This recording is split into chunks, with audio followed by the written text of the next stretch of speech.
the panel as the speakers are giving their speeches. Today is April 12th, and this is the 3 p.m. panel number 3715, entitled The Career Less Traveled. I would like to also make you aware that in this session, we will be utilizing both the app for questions and the note card system. To ask a question in the app, you want to tap on the live Q&A within this session and then insert your question. If you are a student, please note this because your questions will have priority. If you would like to fill out a note card for your question, please raise your hand and a producer will come along to collect your question after giving you a card. My name is Megan Mangum, and I'm going to be your moderator today. I'm a graduate student here in integrative physiology, and I also by night am a flight nurse for a Trauma One facility in Denver. So I do multiple things that don't match. Today on our panel, we have Alison Delfume, who has a toolbox of the most amazing credentials I've seen in music as a student at a very young age. We have James Tanabe, who has a very colorful job with the Circus du Soleil as a director of creative strategy. We have Eugene Sepulveda. I hope I said that right. Very good. He also has multiple careers going that seem very divergent of each other but come together in the most imaginable way. And our last but not least speaker on the panel today is Frank Strasburger, who is co-founder and the former president of Princeton in Africa, which is very impressive all in its own.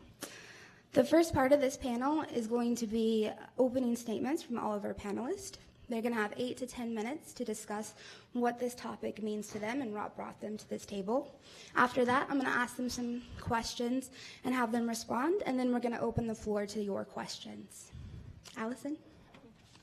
Hello, my name is Alison. I'm 21 years old, and I'm a current student at the University of Oregon. So I'm very humbled to be on this panel as a 21-year-old trying to talk about a career. My perspective obviously comes as a college student, and, I've been lucky to have a few years of a career and what that means. And, but I do see from my peers, kind of the concerns and, talking about, fostering opportunities on a college campus, how do we do that? Because I think for me, I've been very fortunate. My family was in a financial situation that I could go to school and focus on what I wanted to pursue and my passions, and it's worked out. But, for a lot of my friends, they feel stuck in a rut of pursuing to be a dentist or a lawyer, or you get a business degree because you have to make money after you graduate. And I think it's this interesting dynamic in society of, we praise entrepreneurs who have made it, and we praise people who have been successful with startups, but in a college setting, we're very discouraged to do that. And I think in a lot of ways, and even our professors kind of give an air of, well, 50% of you will probably get a job in your degree and 50% won't, and that statistic's even probably less. So kind of, my goal at the University of Oregon is how do we foster passion for students? Because I think a lot of my peers are discouraged and don't get to follow what they love because we're in this such of a fear of will we not succeed? And that's something I wrestle with every single day as a college student. And, even though I'm sitting up here as a 21-year-old, I still question, did I make the right decision? Like, is pursuing a career in the music industry, am I going to regret that in 10 years from now?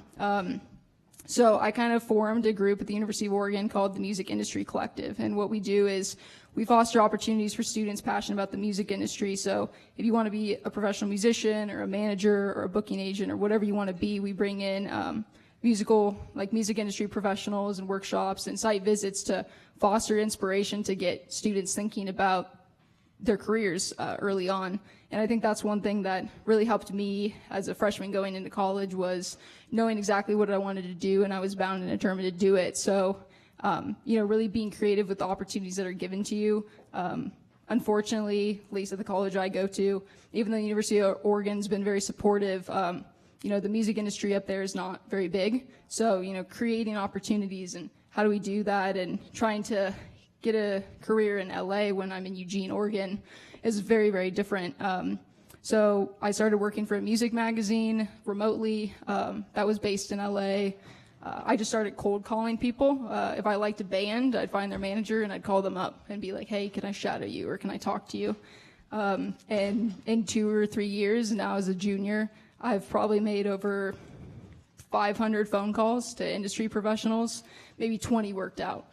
And it's still a struggle, and it's still the choo-choo train up the mountain, and I'm continuing to go, but I feel very, very lucky to be where I've gotten, and, working for a dream internship this summer. And so I can't really speak on what it's like to have this long career, but I can speak on as a college student at the very beginning processes of it, and I'm sure these people were once in my shoes. So yeah, I'm just about pursuing passion and helping other students pursue that. So that's what I have to say.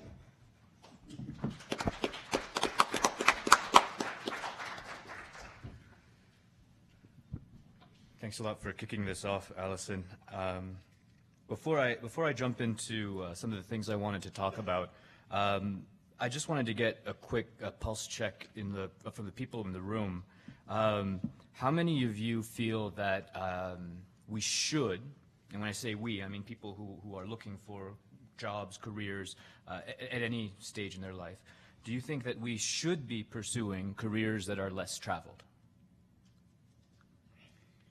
Okay, that's a pretty large majority. How many of you think that we should be wary and thoughtful about pursuing careers that seem less traveled? Okay, a couple of hands. How many of you are just going to hedge and not take a chance and just say, oh, it depends? It depends. Okay, all right. So if I had said, you know what, it depends, I think that would have been, as someone sitting at this table, I think it would have been a terribly unsatisfying discourse. But what I decided I would do is I would say, well, I think we know, some part of us knows that it does depend. And I thought I would just kind of dive into it a little bit, dive into it and step back at the same time and say, why are some careers less traveled? And as I was kind of trying to break apart this problem in my mind, I realized, well, one way of looking at it is that there are two main players in this. There's how many people are hiring, right? How many people are giving out certain types of careers, and then there's how many people who are looking for those kind of careers. So you can almost look at it as a supply and demand kind of things. So if we think about careers where there's a lot of people hiring and a lot of people who are looking for them, that's the opposite of what this panel is about. This is sort of the commonly traveled careers. You can imagine what these are, but we could think of these as maybe work a day. Some people enjoy aspects of it, some people don't enjoy aspects of it, but these are the high demand and the high supply sort of careers. If we think about the other case where there's really a lot of demand, a lot of people want this kind of job, but now let's say where there's not as many people hiring, I think now we're kind of in the world of rock stars. Right? Like there's a lot of people who want to be rock stars, there's a lot of people who want to be professional athletes, but there's just not that many people who are looking for professional quarterbacks, right? So this isn't what I wanted to talk about that much either, because at the end of the day, the only way to get to Carnegie Hall is practice, practice, practice. If you want to be the best quarterback, if you want to be the best circus artist, if you want to be the best music artist, it's a combination of a ton of hard work, of a lot of natural talent, and at the end of the day, a lot of luck as well, right? So I didn't want to focus too much conversation there. That leads us to the other kind of road less traveled, or career less traveled, which is those careers that are less traveled because there's less people who are actually looking for those jobs. Okay, so this is where I wanted to focus some of the discussion and to think a little bit about why there might be less people looking for these kind of careers.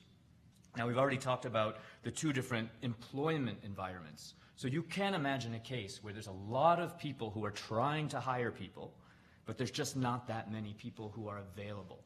Think of things that are emergent technologies, right? Think of someone who's really great at social media marketing, right? This exploded in the last 5 years. So if you're someone who's really mastered social media marketing, you may be one of very few people who have mastered this, and you could imagine that you could go almost anywhere in the world right now, and you could easily find a job.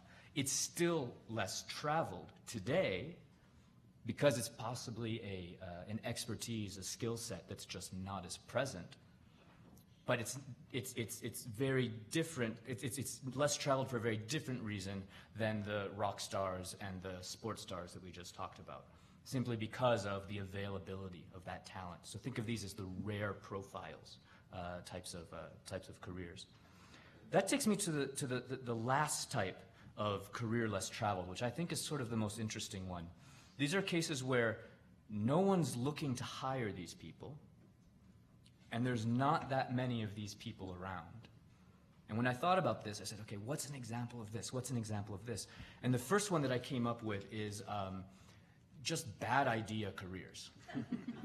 Right? So think of careers that are really on the decline, right? Like, let's say, wow, I just came up, if we use buggy whips, everyone picks on buggy whips.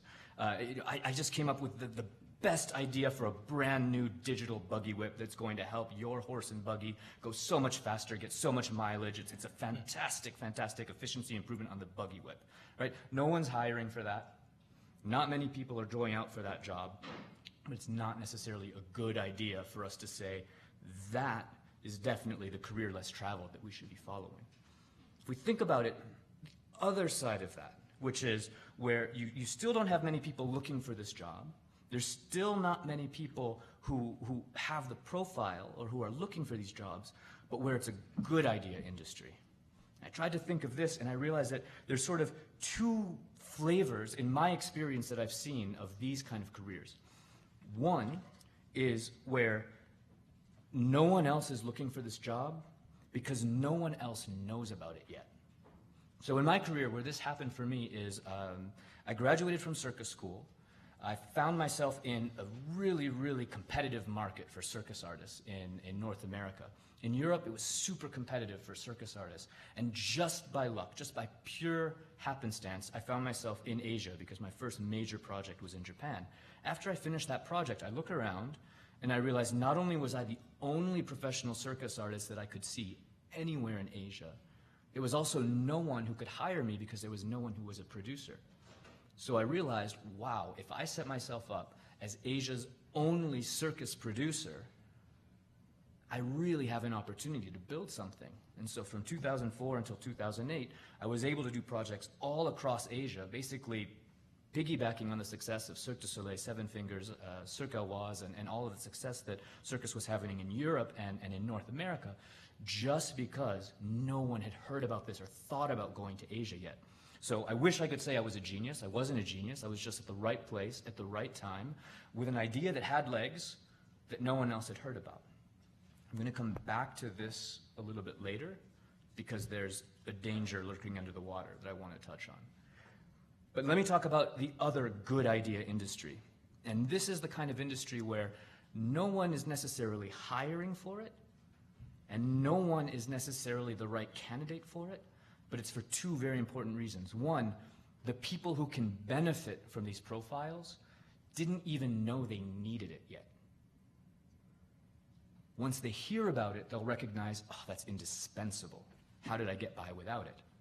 And then on the other side of why there aren't people who fit this profile is because this is a very rare profile.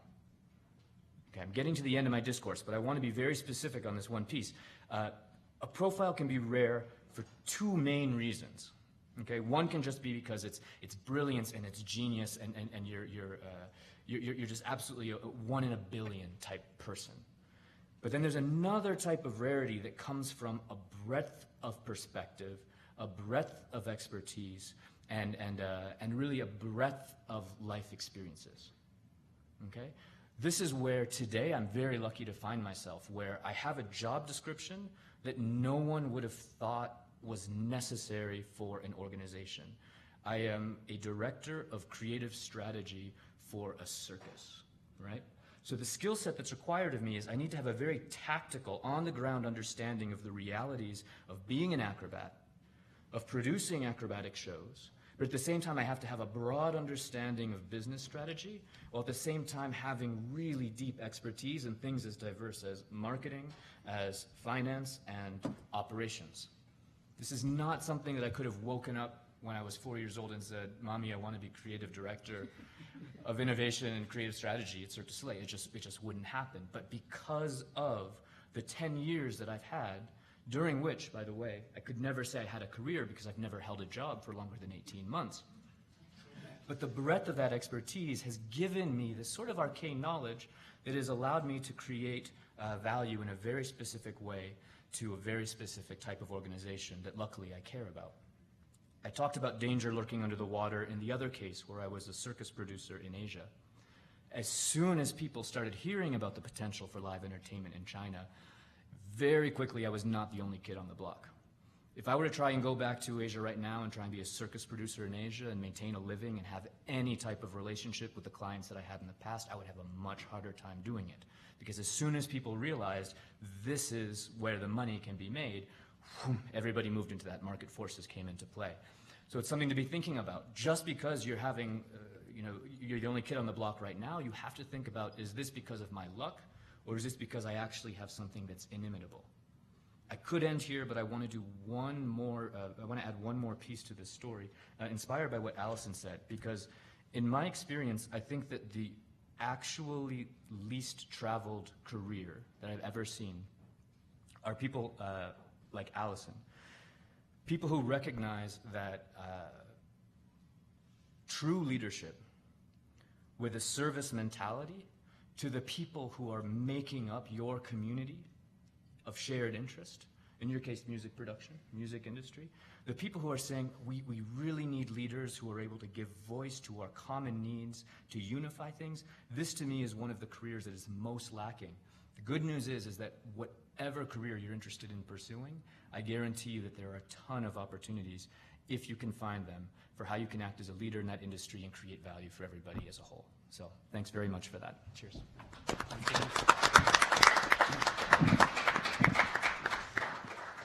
Hi there. My name is Eugene Sepulveda, and so I kind of do three things. And I'm in the entrepreneurial world and run one of the largest incubator accelerators in North America out of Austin, help run it.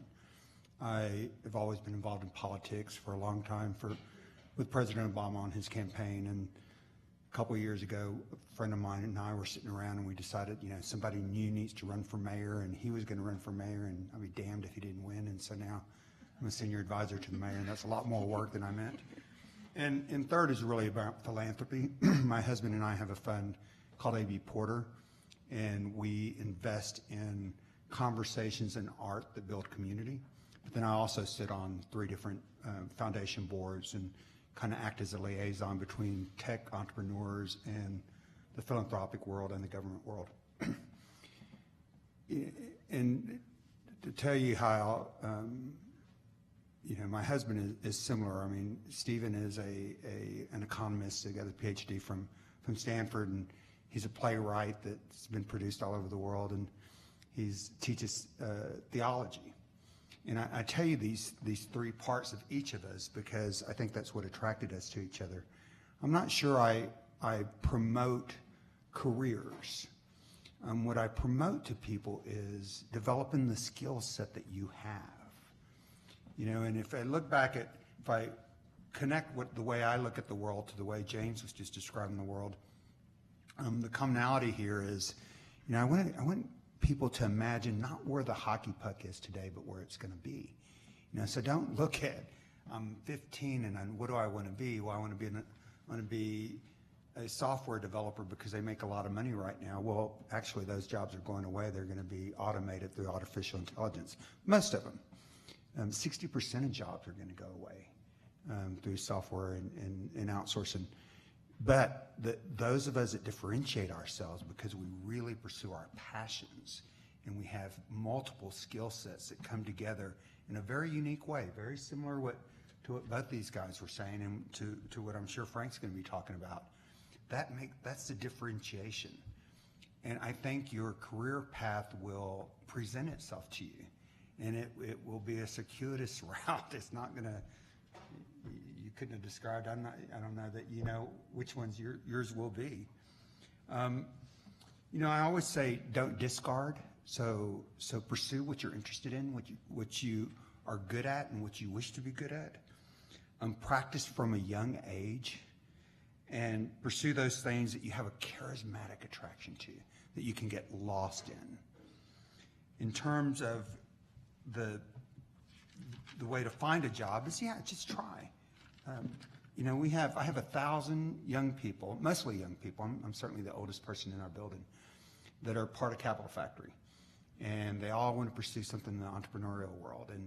And we have a bit of a jury selection of who can come in and certainly what companies can come in and that we invest in.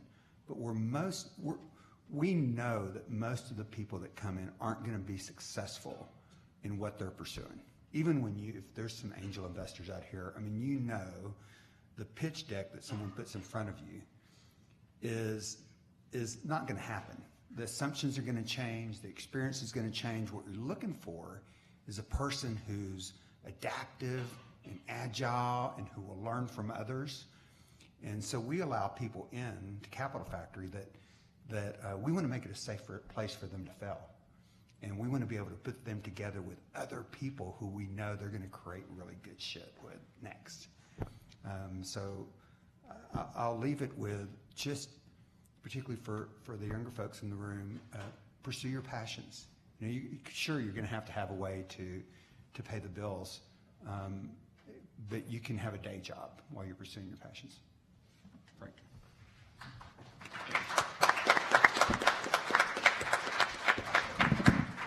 So you're the oldest guy in your building, but I'm the oldest guy in this panel. 50 years ago, I was about to graduate from Princeton, and I lived in a room that was directly across the street from the Episcopal chaplaincy. 20 years later, I lived in that house, and anybody reading my biography is probably thinking, well, that's natural. You were at Princeton, you lived across the street from the house, and 20 years later, you became the Episcopal chaplain. Only one problem, I was Jewish. And not only that, I had absolutely no interest in religion at that point. I took one, count them folks, one religion course at Princeton, Religion 101, and I did it to fill the distribution requirement.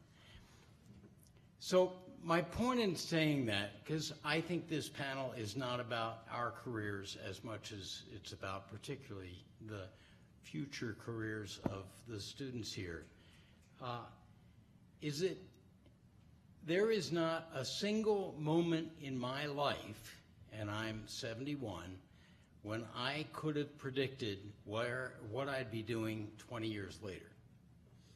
Not a single moment. But when I was chaplain at Princeton, all of my students wanted to plan out the rest of their lives to the minute. And I used to say to them, leave room for God's surprises, because believe me, there are a lot of them.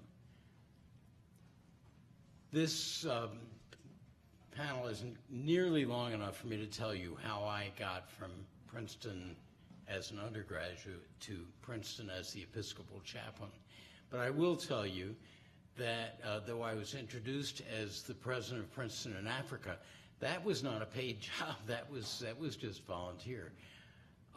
My life has taken so many strange twists and turns that I could not have expected. And in this conference, I keep being asked, so what are you talking about? I'm on 8 panels, and every one of the panels has been totally different because I've been a school board member, and so I talked about inequities in schools, and I've spent 25 years doing stuff in Africa, and so I was on the Africa panel. Naturally, I was on religious diversity and religion and violence. Tomorrow is redefining masculinity, because I facilitate a group at Bowdoin College, a group of male students who meet weekly to talk about what it means to be a man, followed by a panel on growing up, because I wrote a book about growing up, and Friday, for some random reason, finding friendship. So here's today, the career less traveled. And yes, I've had a career less traveled, but you know, everybody in this place is all of you are the only you in the universe. None of you is exactly like anybody else, so it seems to me everybody needs to have a career less traveled. So how do you do it? Well, first of all, the question everybody seems to ask, sitting as a senior, trying to respond to your parents who are saying, so what are you going to do with your life? So there you sit saying, so what am I going to do with your life? And it's the wrong question. First of all, it's the wrong question because maybe 2 generations ago, people had just one career, but practically nobody in this room will have just one career. So you're not going to do just one thing with your life. You're going to do a bunch of things. But you're not going to get there by asking that question. The question that you need to ask is, what do I care about? And if you don't have an immediate answer to that, that won't be a surprise because you're still growing into what you care about. But keep exploring that question. As you said, it's following our passions that really get us to where we need to be, what you get lost in. So ask yourself over and over again, what do I care about? And look at how you spend your time. And it's not so much, well, what I really care about is baseball. I mean, maybe you'll become a professional baseball player. Probably you won't. But there are a lot of things to care about in baseball, and maybe you can find, you can narrow it down to some things that really turn you on. But the question to ask over and over again is, what do I care about? Now, I have to back up on that, because in a way, that may be a question that's easy to ask when you're sitting in a privileged situation. Not everybody can earn their keep by what they care about. I gotta say that I have been very, very lucky. I have spent 50 years in almost all of that time, I've been doing what I cared about. I was thinking about this morning. I don't think I can count more than 2 years out of that 50 that I was unhappy in what I was doing. 4% isn't bad. So, but that's been a privilege. And there are a lot of people, obviously, who can't afford to get a job doing what they care about. But guess what? Your whole life isn't your job. I like to talk about vocation. I remember a friend of mine saying to me, well, all you clergy talk about vocation. But to me, vocation isn't just about what clergy do. It's about what everybody does. Vocation, for all of you who've had Latin, know, means what you're called to. And what you're called to is what you care about. So some of us have to get a job to put bread on the table, but all of us have lives, and all of us better find time in our lives to do what we care about. So that's an important message. It's not just how you're going to earn your keep. One of the things I think that trips us up when we're thinking about what we're going to do is what Alison talked about, fear of failure. You sit there as a senior in college and think, okay, maybe the question isn't what I'm going to do with my life, but the question surely is, how am I going to succeed? And I think all of us would be lying if we didn't say, I want to succeed. But none of us succeed all the time. All of us will fail, and most of us are petrified of that. The thing I'm going to tell you that's really tough, and that you're going to spend a lot of time denying, and I think everyone who's my age in this room will agree with this, is that you're gonna fail on your way to succeeding. And in fact, you can't succeed without failing. Go talk to anyone you think of as a success and ask him or her what the most important thing was in helping her get there, and she'll tell you about a failure. And the reason for that is that while success is much more fun, failure is what we learn from. I think what I want to close with is something that may surprise viewers who are sitting in your dormitory rooms as juniors and seniors, or maybe even earlier, and trying to map out where you're going, is it's not a solo journey. And most of us think of it that way. We sit there thinking about what we're going to do next as our roommates and friends are thinking about what they're going to do next, and we sit there thinking, oh my gosh, you know, she's already into med school, he's already got a job, and I don't know what I'm going to do.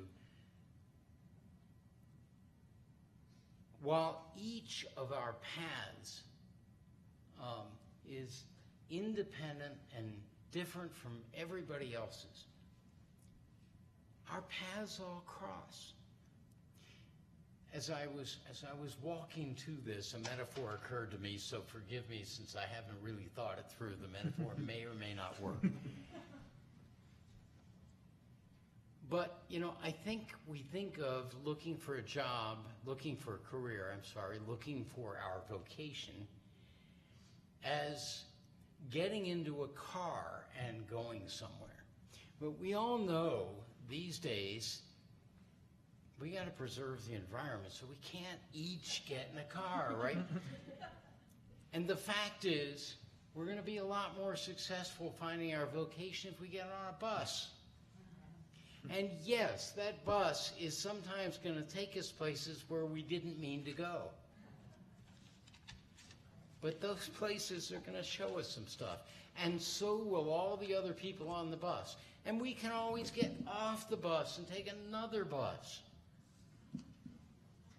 But that, you know, doing that, taking that path together with other people is part of the deal. Because I'm going to bring in now the panel that Alison and I are on tomorrow together, or one of them. This is all part of growing up, and part of our growing up is about coming out of ourselves and embracing other people. Well, the process of embracing other people is what opens up all kinds of things to us that we would never have thought of sitting alone. There are things calling you that you've never even heard of.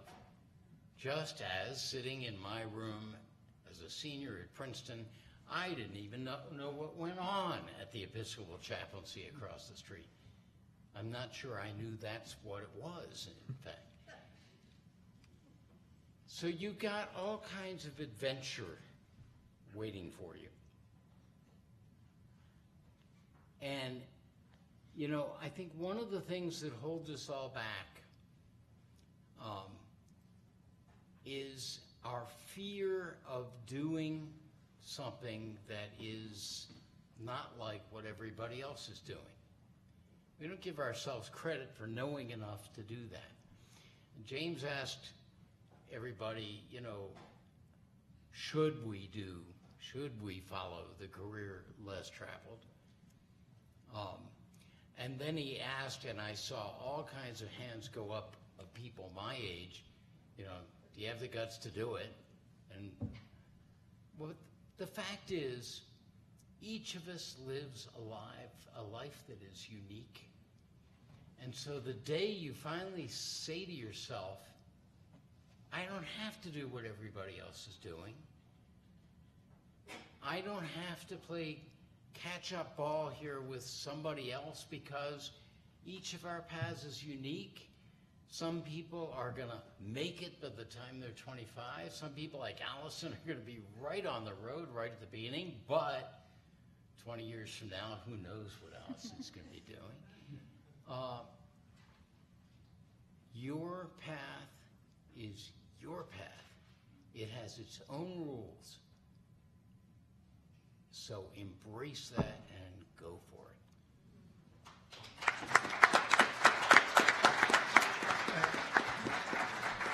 So that we're not leaving out most of the room and keep talking to the students, I want you guys to know something that President Obama said just a couple of months ago. David Simas is a mutual friend, and David is now running the foundation. And so the president invited David into the office to ask him to run the foundation and said, so David, I'll tell you what I've been thinking.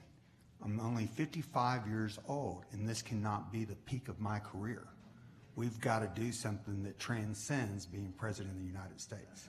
So let's not think that it's only the young people we're talking to. I'm just going to add one thing to that.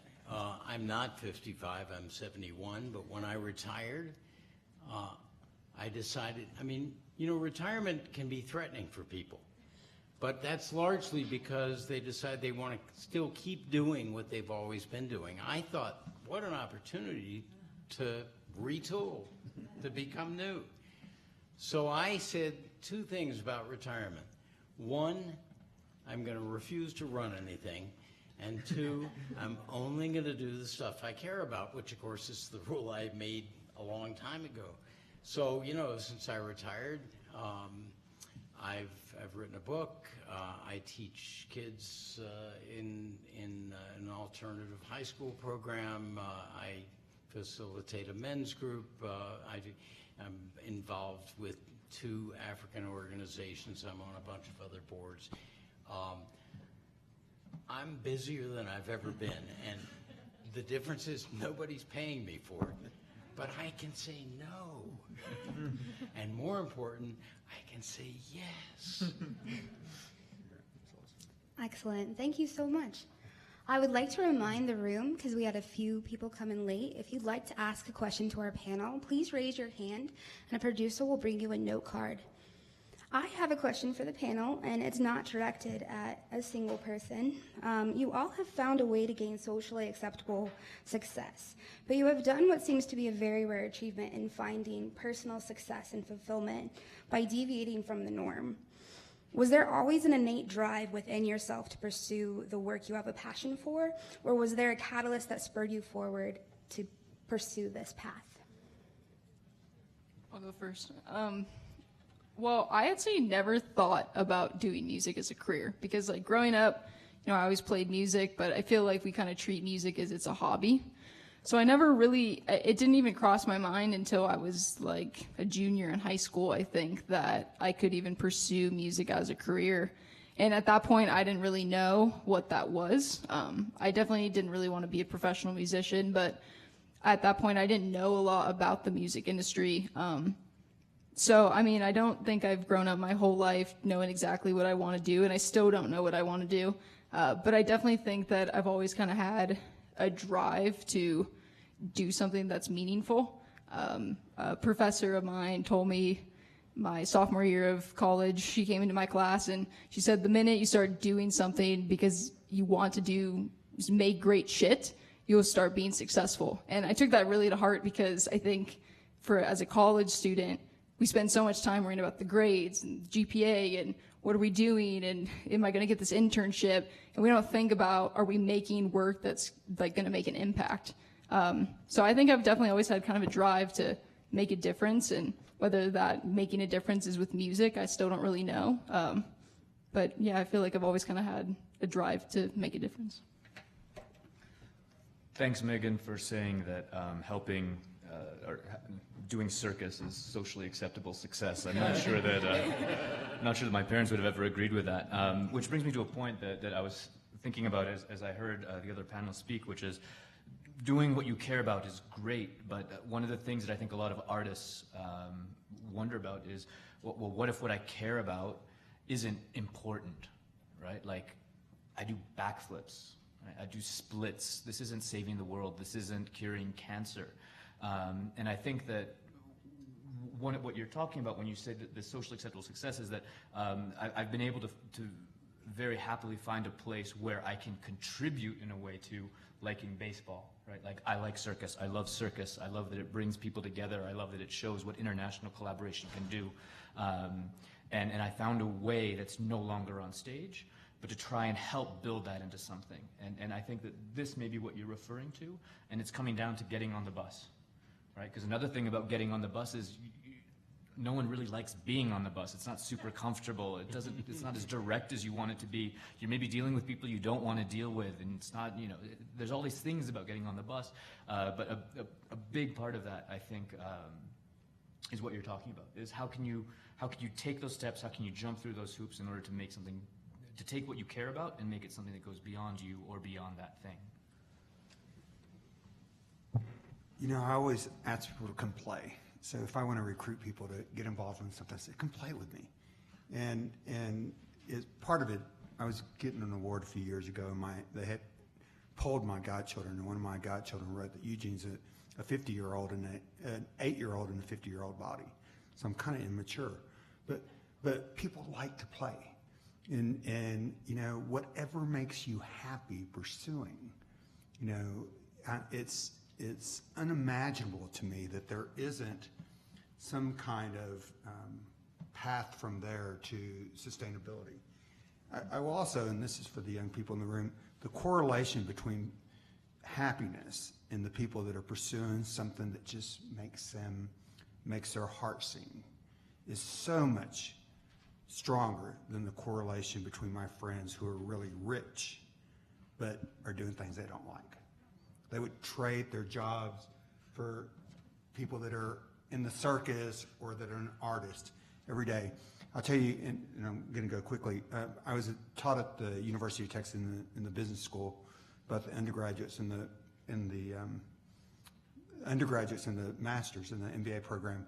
And so often people would come to me and they'd say, I just need to find a job that will have an impressive title, that will get my parents off my back, that will make me have enough money to hang out with my friends, and that is otherwise socially acceptable. And I'd say, so what's the problem? I said, but that's not where I want to do. So where you find yourself being distracted, check it out. What's in that direction? So I actually didn't do what was offbeat.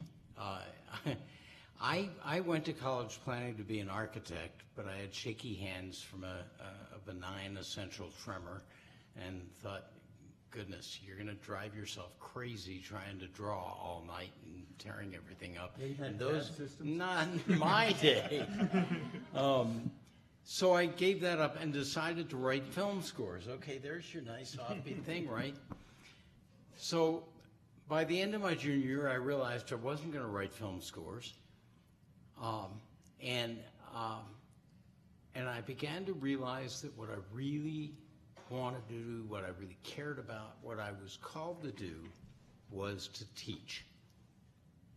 Now, there's nothing offbeat about teaching.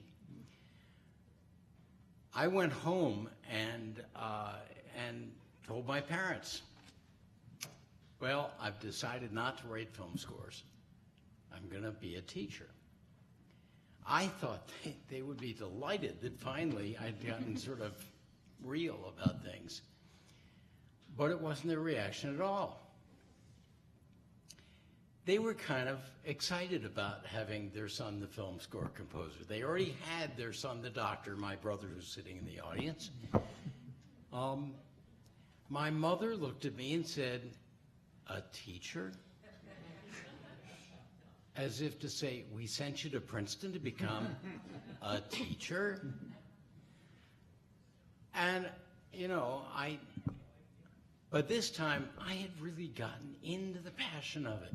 I knew this is what I really wanted to do. This is what I really cared about, because I had cared about kids forever, even when I was one.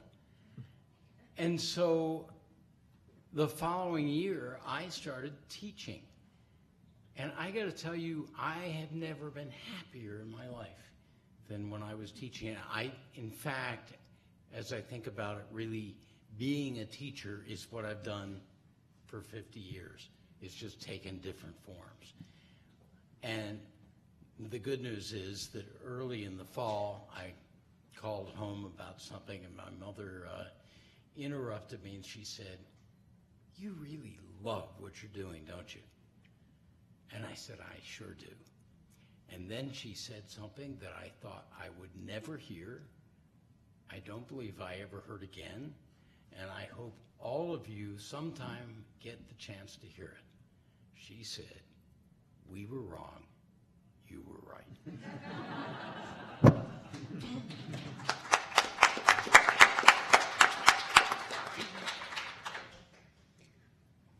Okay, I have one more question, and to spur off of what you were talking about earlier, Frank, about living in the moment and not planning every detail of your life in advance.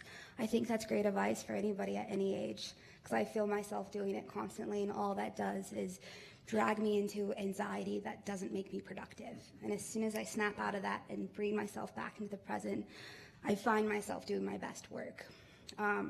And to ask you your same question, and to everyone else, in this moment, not before, not tomorrow, what do you care about? And what is important to you? This conference, which is fabulous. You know, right now I'm spending a lot of time thinking about culture and how that impacts the success of organizations. And when I talk about culture, it's not a fuzzy part. It includes performance, it includes strategy. It's all encompassing. It's becomes a wireframe that allows companies that have uber growth to be successful because people know where the North Star is. They're communicating, they're sharing right decisions and wrong decisions, and so I've been spending a lot of time for the last couple of years on that.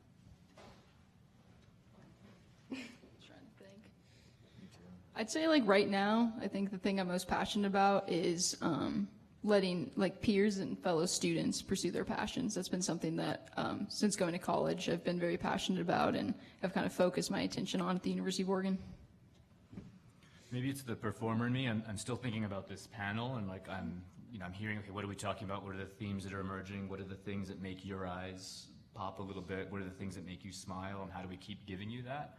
That's like where I am right now. That's right what I'm thinking about now. I gave a semi-flip answer, but part of the reason I said it is I think my passion always has been working with young people, and there's been plenty of opportunity to do that here.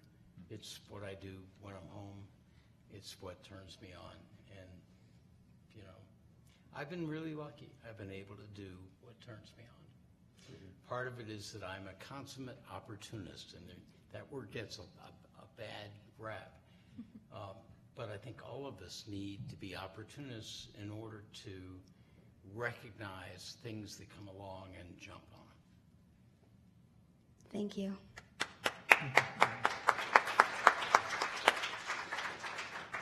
I'm going to start audience questions now.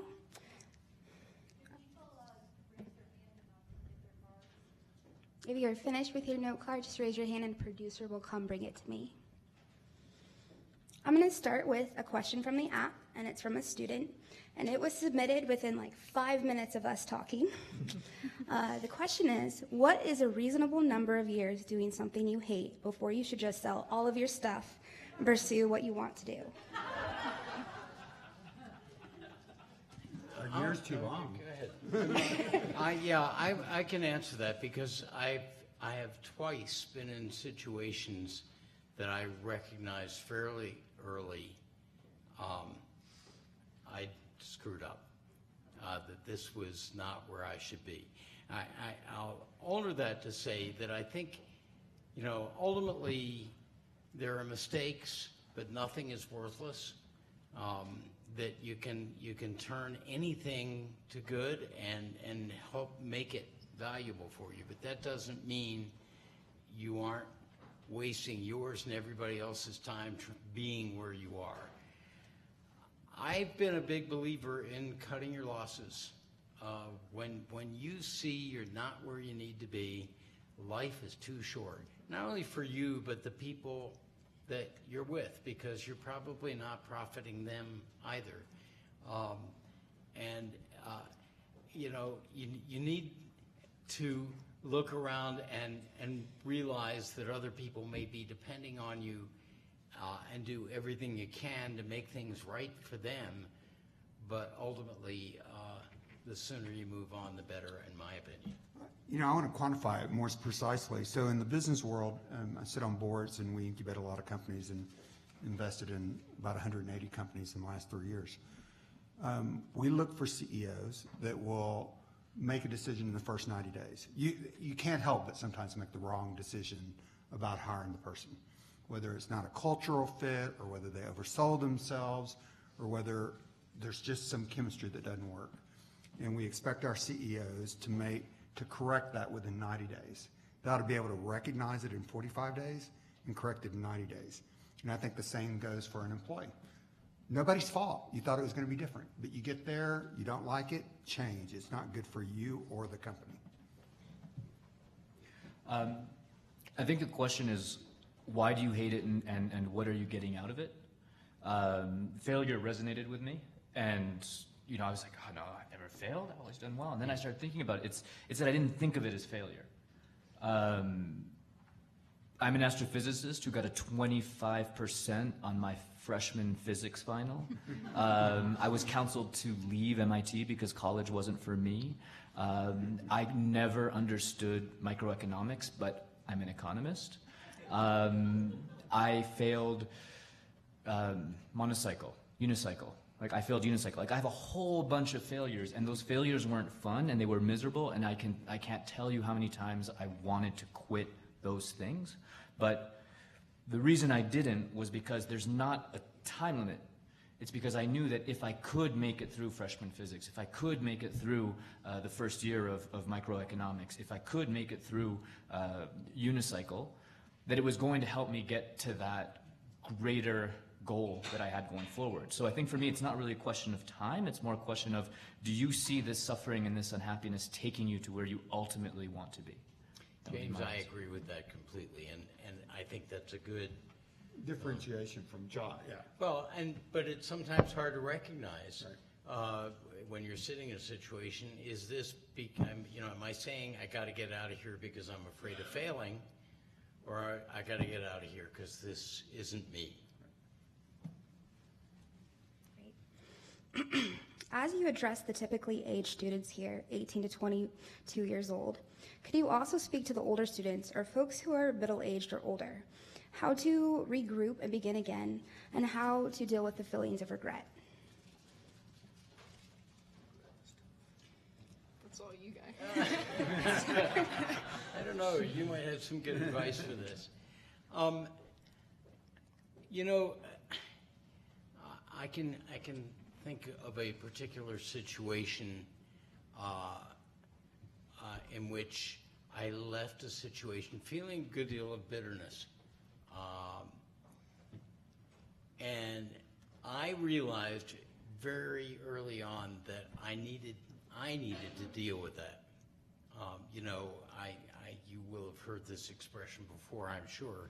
Bitterness is taking poison and thinking the other guy's going to die. It doesn't work out that way. And I realized I was eating myself up, and that I had to let go of that. You leave something with the intention of moving on, but you haven't moved on if you're taking all that crap with you. And so it's a matter of really sitting down and working through what really happened. And part of it is taking responsibility for your part in it. Because nothing,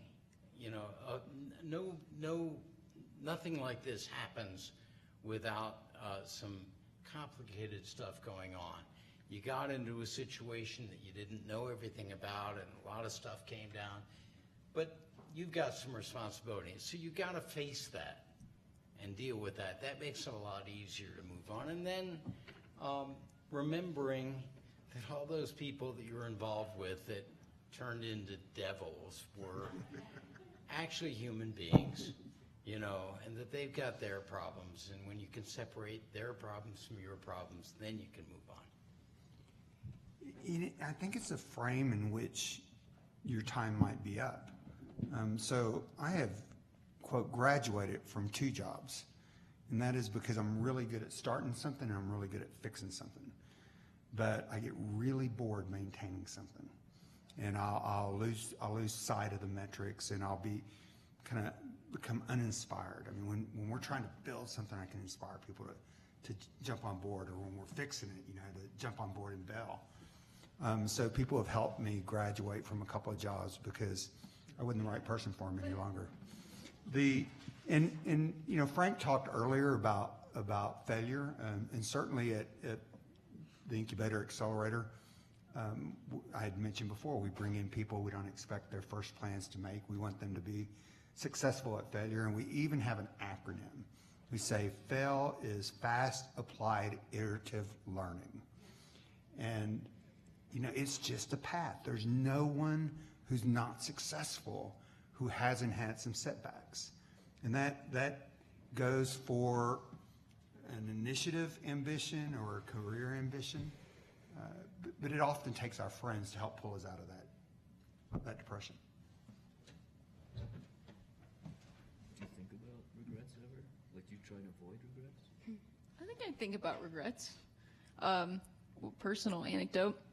I'm from Southern California, and I decided to go to University of Oregon. And after my fall term freshman year, I had what you could maybe call like a midlife crisis of, holy crap, what did I do? Absolutely feeling like, did I choose the wrong school? You know, when you have to make a decision about college when you're a junior in high school, and then that senior year, freshman year into college is a huge transition and growth for a lot of kids. And you know, what you wanted 2 years ago totally changes. And I realized, I was like, well, I want to pursue music, so why would I ever go to a small town in Oregon? Like, and I almost did transfer back, and I had From Los Angeles. yeah, well, that's kind of what I grew up in, like the hub of music industry, and now I put myself in this little kind of hippie town, and which had like a music scene, but it wasn't thriving, and it definitely wasn't the music scene that I wanted to be in. And I came home for Christmas break, and I sat down with my grandparents, because I live with my grandparents, and said, you know, I think I want to transfer back home. Just feeling like this is not going to work. There's no way I can be successful in Oregon. Doesn't matter if I like to hike or I like the people, but this isn't where the job is. So I went that Christmas break and toured Loyola Marymount. They have an amazing music business program. Really, really like the school. I had all the credits to transfer. I sat down with the transfer guy, like just had to pretty much sign on the dotted line. And I decided, you know what, I'll go back to Oregon for 1 term. And after that term, if I still feel the same way, I'll transfer. I don't regret my decision, but at that, like that 2 to 3 month period, feeling absolutely, oh my gosh, did I just make the biggest terrible decision of my life? So I guess that's one personal anecdote of regret. I'm going to combine 2 questions because they're fairly similar. What advice do you have for those of us who have created an alternative career, have failed at making it profitable, are worn out and dejected in it, and are now trying to discover the next best thing?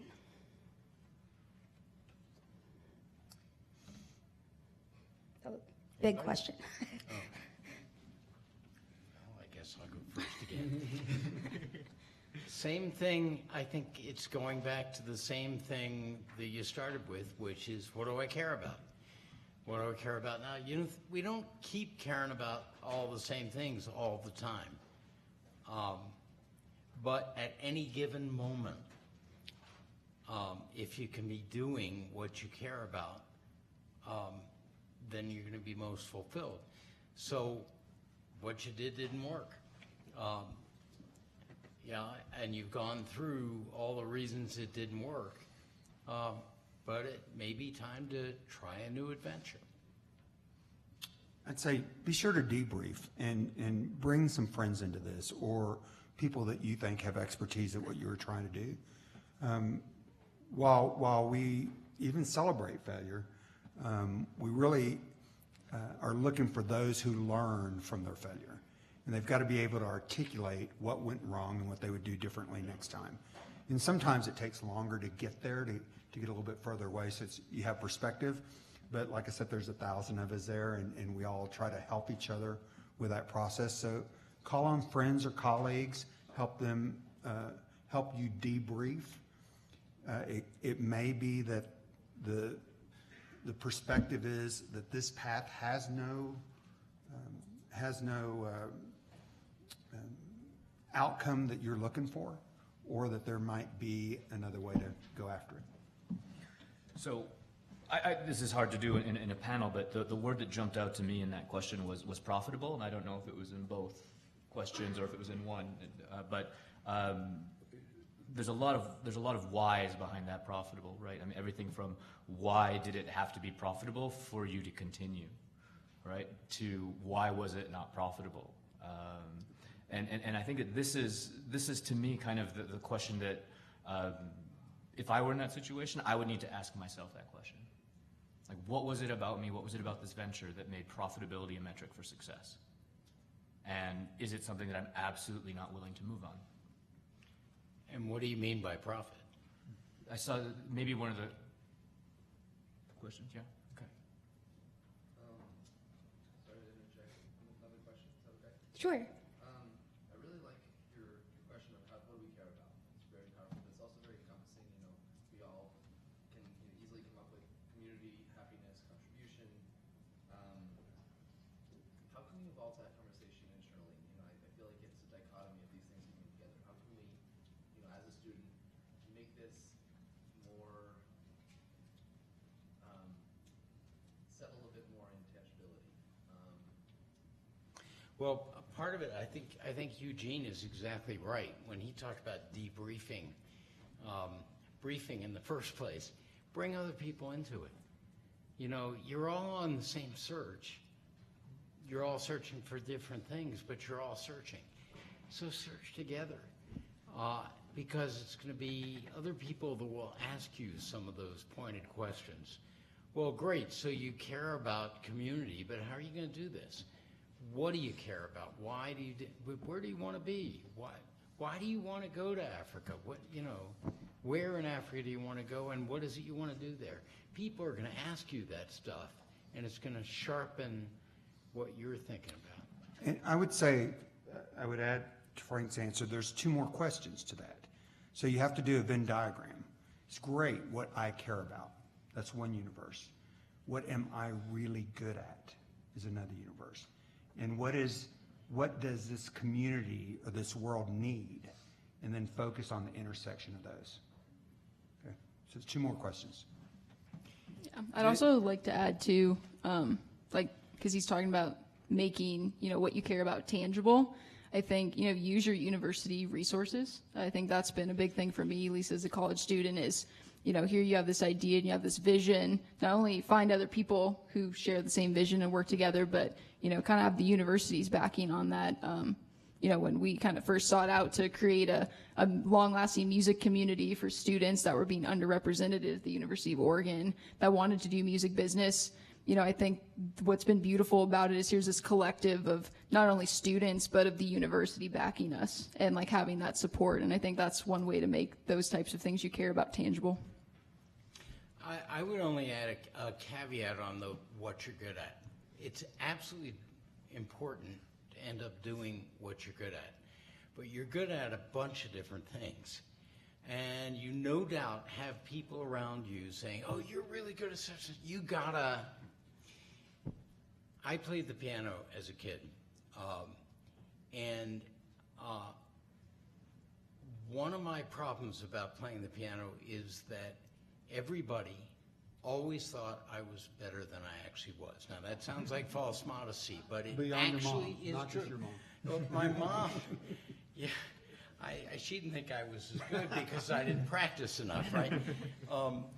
But I could play by ear and I could sit down, knock it out, and everybody. but I knew that I was a fraud. Now, the fact is, all of us know we're frauds, right? And for me, it was incredibly uncomfortable to constantly sit down and be pulling the wool over everybody's eyes when I knew. Right. So a lot of us suffer with that. But there's some things, you know, if we're honest with ourselves, we know we do well, in part because they cross over into what we care about. And so, you know, just doing it well isn't enough. I want to, before I forget, I want to add to James' focus on profitability, and that is, you know, also look at the business model that you're deploying. Some things aren't profitable. I have friends that are artists, and I have to remind them that for the ages, rich people have subsidized their work and want to, you know, and the same thing is for just social entrepreneurs. You know, you don't have to generate a profit, you get impact dollars so that those investors will also factor in the social return.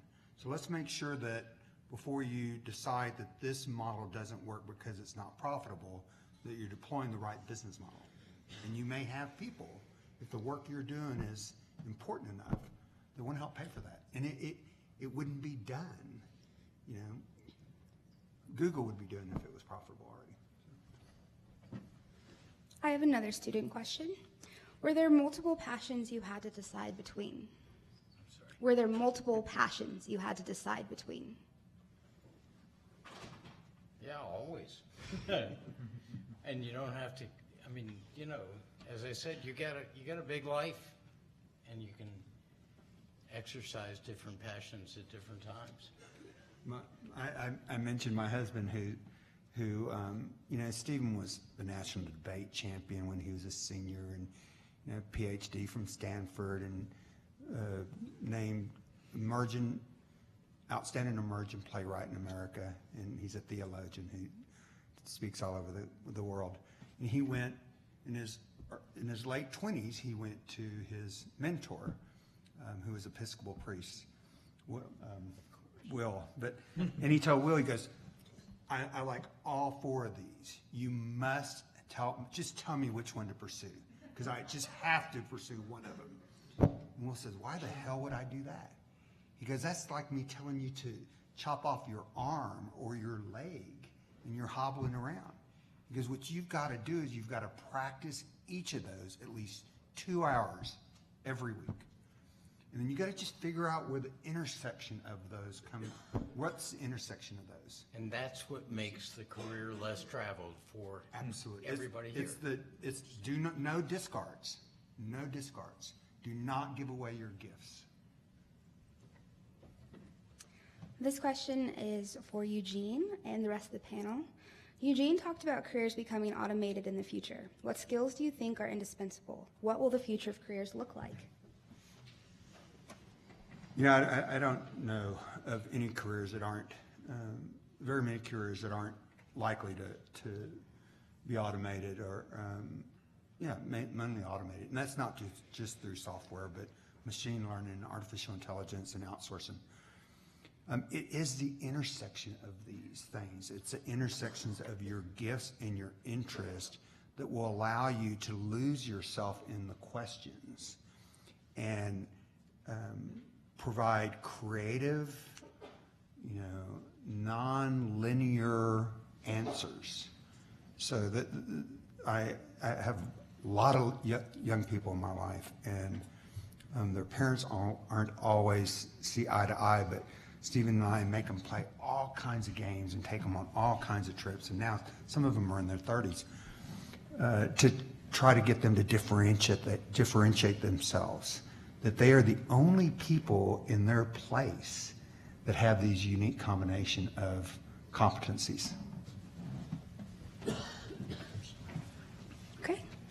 What is your threshold for saying no to people, both professionally and personally, in order to pursue the passions into a career?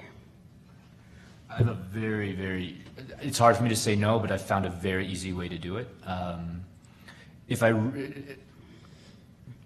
Can I actually add value to the problem you're trying to solve? And if I am able to add value, would it actually solve your problem? And so I don't actually have to say no. I can actually tell people, listen, I don't have the competencies to help you address this, and if I know someone who can, I'll tell them about them.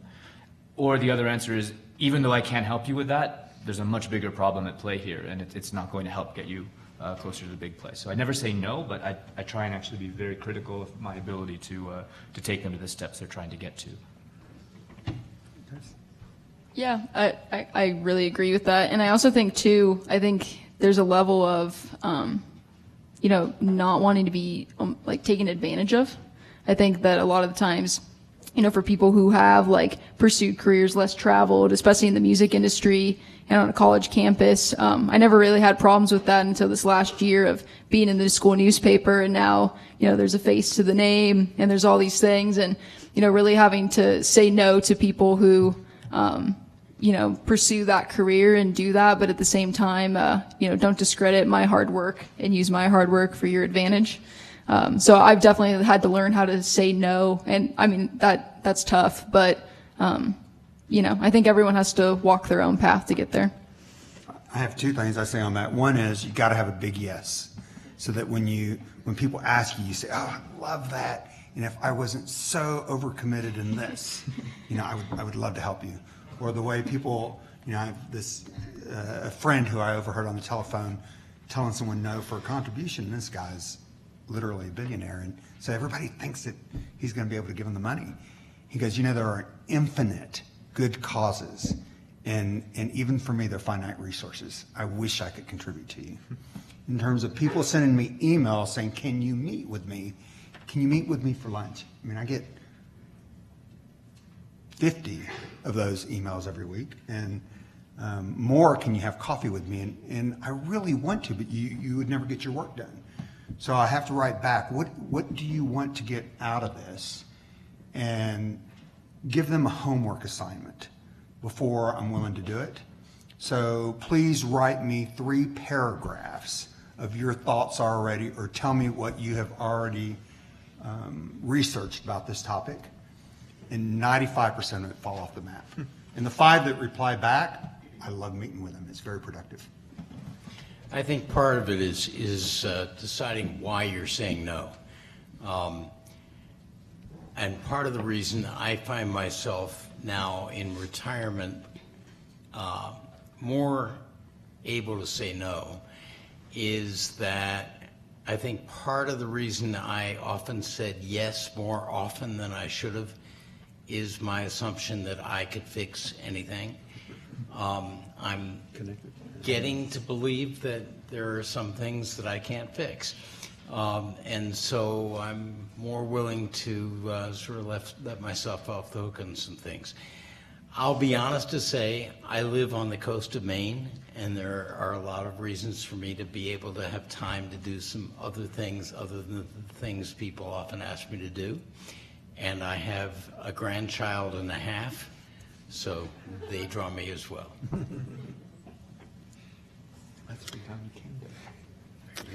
Okay, we as humans are our biggest enemy.